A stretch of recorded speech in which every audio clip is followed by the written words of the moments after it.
Hey, what's up guys and girls?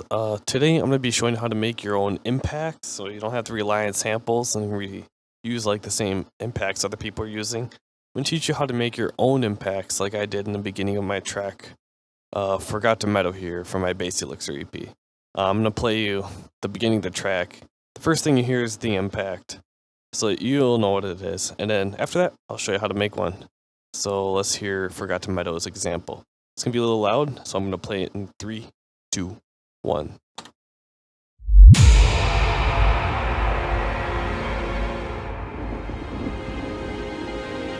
Alright, so you heard it was the big impact. Okay, so now that you heard that, let's make our own. So what parts make up an impact? Well, we got like the low rumble, usually a higher end. A higher end, you can either be like a crash cymbal, a hi-hat with a lot of reverb, which I'm probably going to do just because it's different. So let's get started with the low rumble because that's the bottom of the beef of the sound. To get that low rumble, you can use a synthetic kick or acoustic kick, but I usually find like an acoustic kick and I put a lot of reverb on it. So we can use this one right here. And then we put it in a mixer track, reverb, long decay, lots of reverb. Might even bring down the dry a little bit. Bigger room, a little bit, no, not much of a low cut because we want the low rumble. We'll put the headphones back on so I can hear the stereo. And bring up the bass. And then because there's so much high end, might bring down the highs a bit. Get rid of the sub so the sub's not super rumbly. You can EQ it to taste. However, it'll fit best in your mix. That's how you want to EQ it.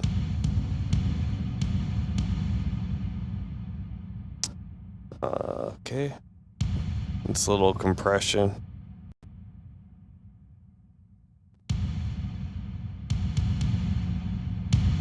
Bring it up a little bit.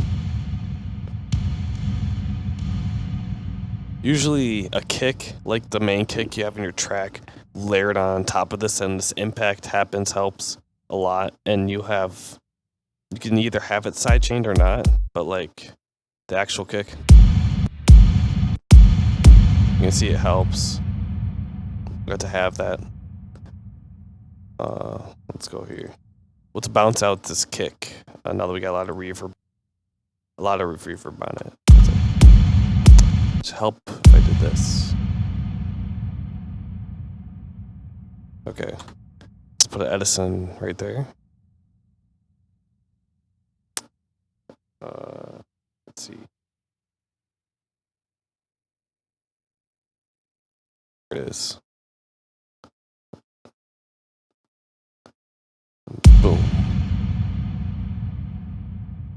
Let's wait till the levels dissipate.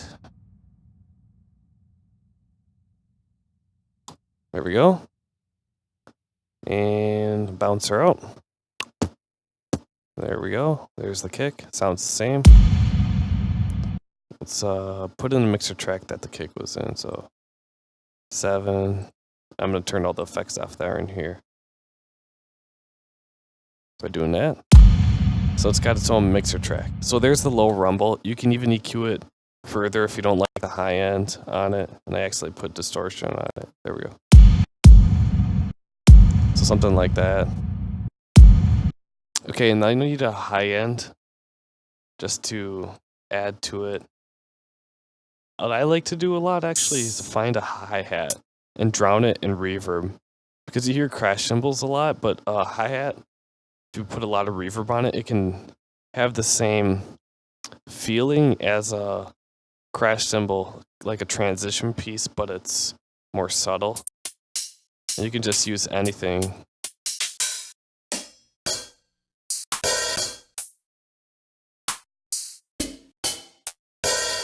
I'm actually intrigued by this one. I know this is a open hi-hat, but it's actually It sounds like it has a lot of potential. So put a lot of reverb, make it huge. Bring the drive way down. We just want the reverb.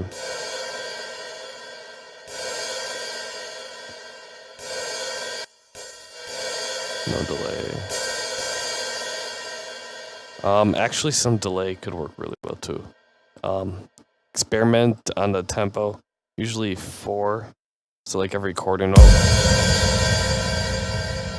or every 8th note. I mean half note.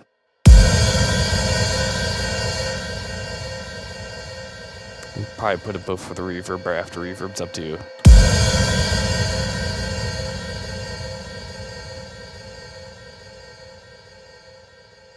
That sounds pretty good. Let's EQ it quick.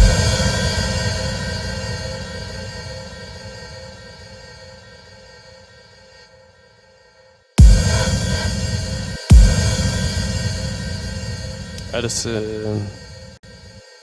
That's Effector. I'm feeling I'm picking my plugins today. There we go. And record.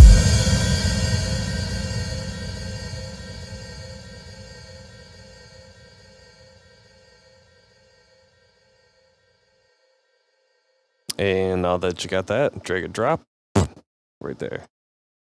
This one was an 8. This will go to 8. And same thing again, just get rid of all those plugins.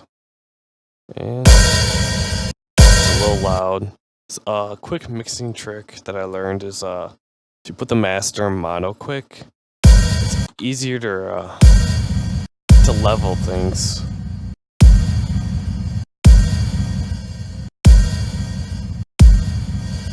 It'd actually help if I get rid of that.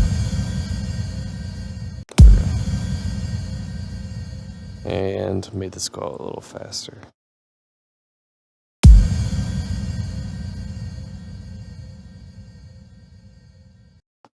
I'll put this back in stereo. Let's hear it. And widening the stereo field of the hi-hat can make it sound really big and nice, because it already has the reverb and delay to give it some stereo. And opening up with the stereo down here sounds really nice. Another thing that I do a lot is I found a gone sample. I love to add gones to impacts. I'm trying to not use it, but I just love how it sounds. I have it in here. Let's see. I think it's actually in my drums, because I use it all the time. Now it sounds terrible, but if you actually pitch it down, say like that, it's slower, it's deeper, and it sounds really cheesy, right? But when you actually add reverb, it all changes. You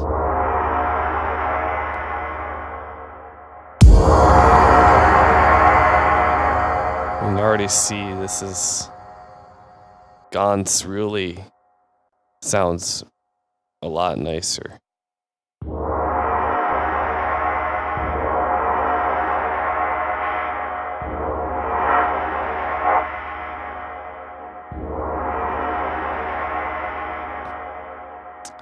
Maybe a little bit.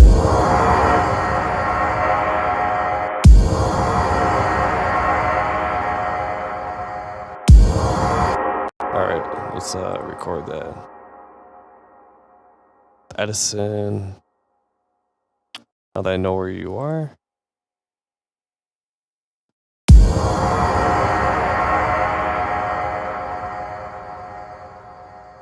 Wait till it dissipates. Boom. Bounce that out. We got our new gong. Link it to channel 9 where it was. Open up the mixer. Clean out the effects so it doesn't have the effects on. And bring it down.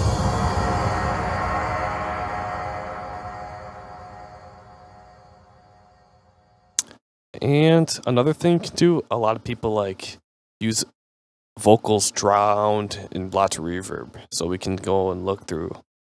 I don't know, it goes through something you already have if you have FL Studio. take the first part of this sample. Let's see. Let's solo this. So right there. Use that. The transient bleeding. We want E3 generic and bleeding. There we go. So it's not. So it doesn't click. Okay. So now that we got that, we'll drown this in reverb. You can see there's a method to this, and that should help. Actually, if I just sold this, turn it dry down a lot, because if you just have the wet, it's gonna be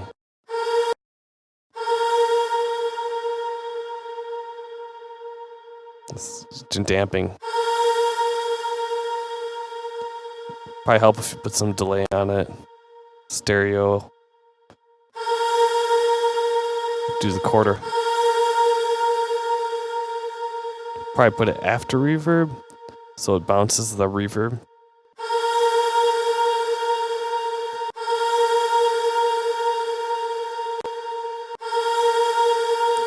Cue it fast.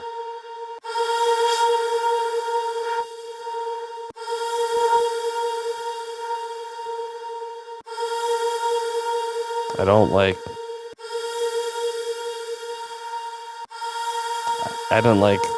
that. Just like the breathy part. So I brought that down a lot. And again, get Edison out. Chord on play.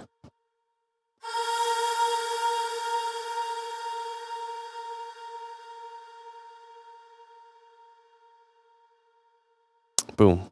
We got that. Let's hear the impact.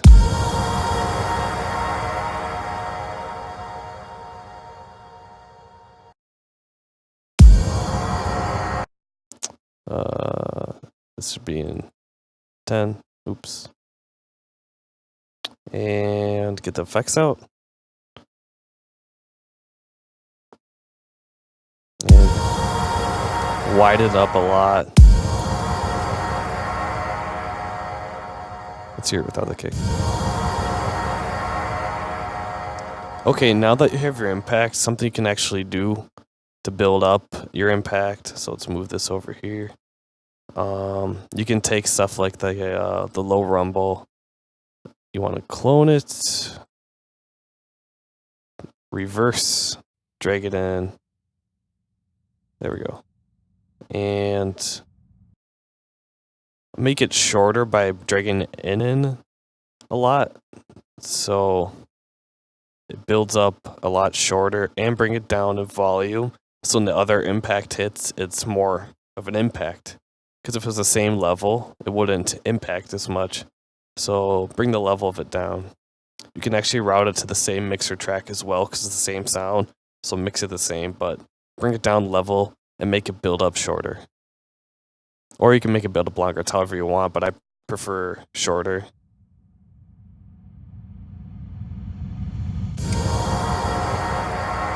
You can do the same thing with this. So you clone it, do the same thing as before, reverse.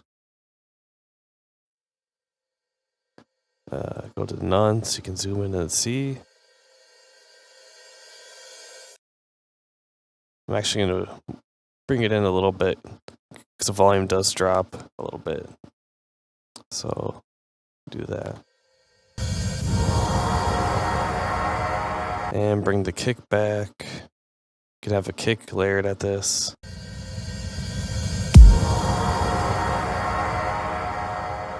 And it would probably help if you had sidechain. So let's get a sidechain there.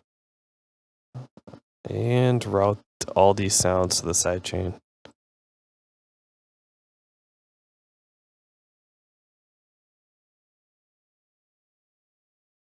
Alright, let's hear this.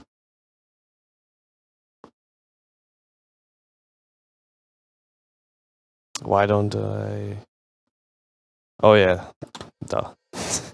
Turn on the sidechain bus.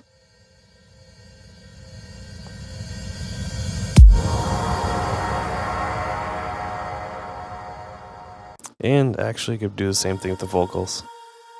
But you get the idea. So that's the basics of making your own impacts. I highly recommend you do it so you can stand out and experiment with different sounds and to create your own impacts. Because if you just keep going to the same sample pack and grabbing the same impacts, you're going to start sounding kind of repetitive, and other people might be using those same impacts, and you could be sounding like somebody else, or they could be sounding like you. It's personal preference. I have nothing against people using samples, but if you ever want to try experimenting, creating your own impacts, here's one way you can go about it. So I hope this helps. Please like if you enjoyed the video, subscribe if this helped for more content like this, and I hope you all